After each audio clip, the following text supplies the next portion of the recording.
Well, good morning. Just finished walking on the treadmill, and it's supposed to be up in the 70s today, I think, and less wind. So, God willing, I should be out kayaking today. I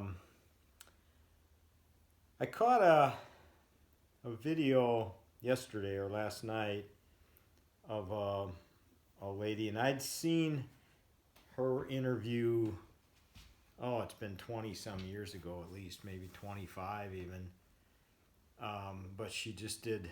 I'll post the video of the interview that I saw last night below. But I watched it again. And her name is Dr. Mary Neal. And she was whitewater kayaking with her husband, with some friends. I think they were guides. They were whitewater guides, and it was on a river in Chile. And she was, very, very experienced whitewater kayaker. I won't go into it too much. I'll let you watch the video, but I'll just kind of hit the high points. She's much older now. She's probably my age, I'm guessing. Maybe not quite, but close. But she's a spine surgeon. Very, very talented spine surgeon. But I guess the scenario was this river had falls. I don't know what the tallest one was. I think this one was like maybe 12 to 15 foot. And she didn't hit it where she normally would want to hit it. The main, I call them chutes. She hit it in a spot, and I forget what she said. It was something was blocking the, and it wasn't a spot where she could stop in an eddy and the water was moving. And as soon as she went over it, she'd thinking, this is not good. And she'd had an earlier premonition in the day of something was going to happen. It didn't really know if it was good or bad, but she just kind of had a feeling something. And she's underwater approximately 10 feet being pinned in her kayak, kind of bent straight over. It broke bones, broke her legs, and she had this feeling that I'm dead. There's no way I'm going to get out of this.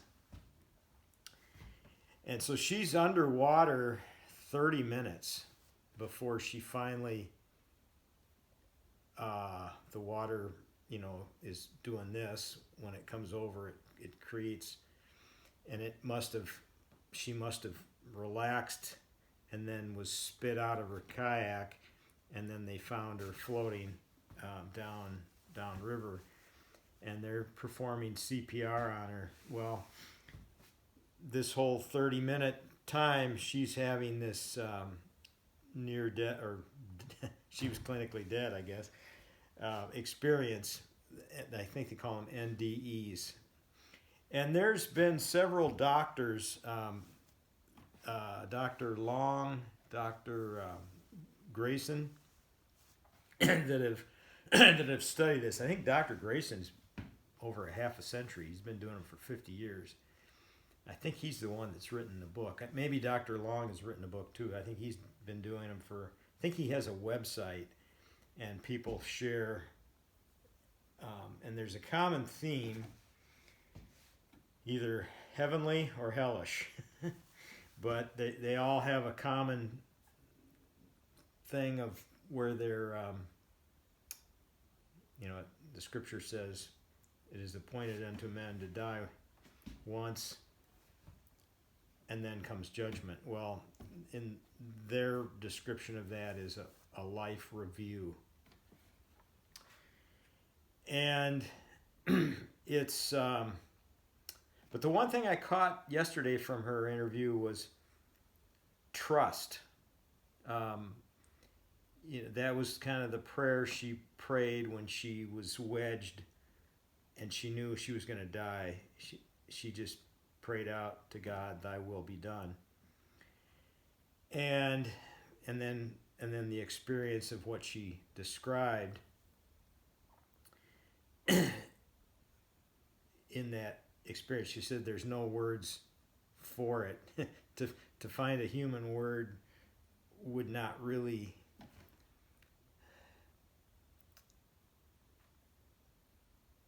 define it, so she doesn't use words a lot of times to try to describe it.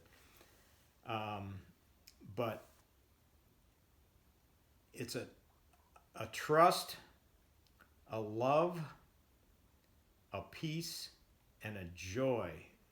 Those words she used. And one of the other, a couple other experiences that stand out from, I can't remember if this was from Dr. Grayson or Dr. Long's findings, but one of them was a 20-year-old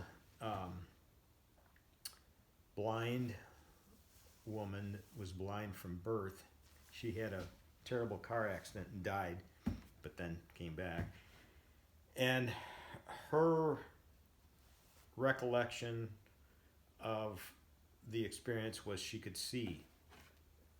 And she said she could see all around. It was a 360-degree vision. But she'd been blind from birth. And then another one that I remember was a woman died on the operating table, and she's viewing it from above, and she views this sticker that's on top of this fan, and she tells the doctors about that later when she's back. She's telling them the story, and they don't believe her, and she says, "Okay, go out, look, get a ladder and go out, look on top of the fan. There's a sticker." I think it was a red sticker. And sure enough, there was a red sticker.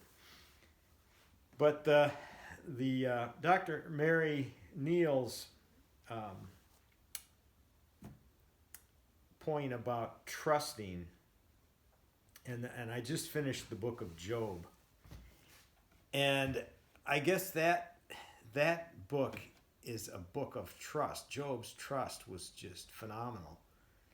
You know, he when his wife told him to curse God and die, and he says, let me see if I can remember it.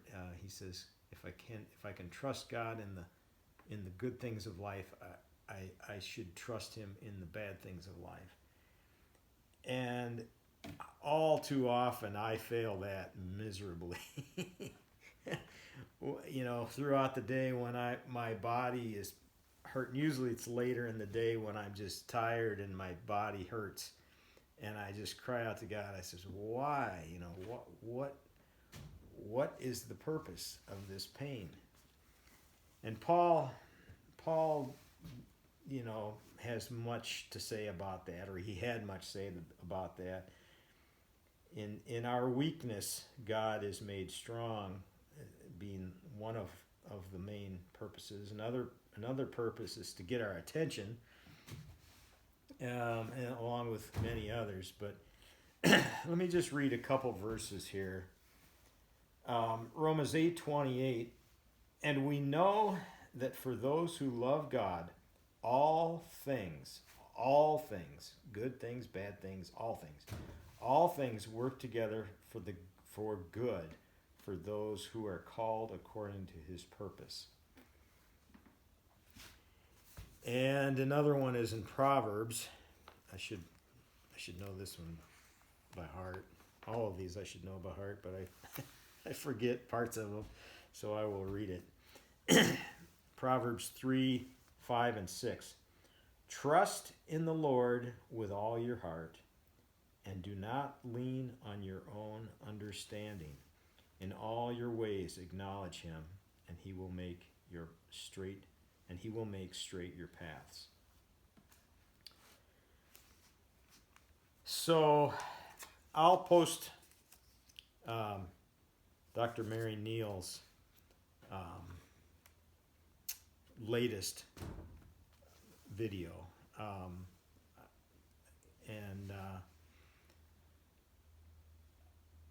And also, if you want to research Dr.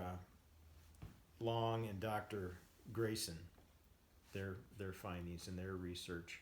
I think Dr. Grayson is the one that's written the book, and Dr. Long has the website. I believe that's how it goes. But anyhow, I hope you all have a blessed day, and hope to see you on the river. God bless.